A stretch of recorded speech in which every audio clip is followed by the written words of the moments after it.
প্রচারণায় জনগণকে করার জন্য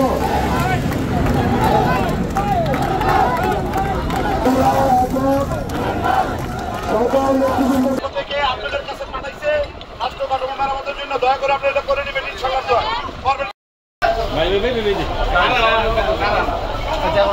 আমাদের দেশ নায়ক তারেক রহমান ৩১ দফার নিতে প্রথম দফায় আছে আগামী যে নির্বাচন হবে 2 টার্মের বেশি প্রধানমন্ত্রী থাকবে না, দেশে কোনো চাঁদাবাজি থাকবে না, দেশে বিচার বিভাগ নির্দলীয় থাকবে এবং নিশিরাতের ভোট হবে না।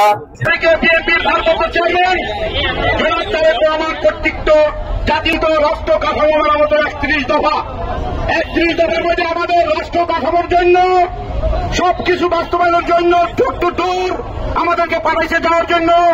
এই ধারাবাহিকতায় আলম মান্নানের নেতৃত্বে এবং সোনাগাঁও থানা এই শ্রমিক দলের নেতৃত্বে আজকে আমরা সংগঠনের নেতৃত্বে আমরা এই রাষ্ট্র কাঠামোর মেরামতের ৩১ দফা বাস্তবায়নের লক্ষ্যে আজ আমরা এখানে উপস্থিত হয়েছি। তারেক জিয়া বলেছে এই রাষ্ট্রকে কিভাবে সুন্দরভাবে রাষ্ট্র মেরামত করা যায় সবাই মিলে। আমরা এই রাষ্ট্রকে মেরামত করবো সবাই মিলে।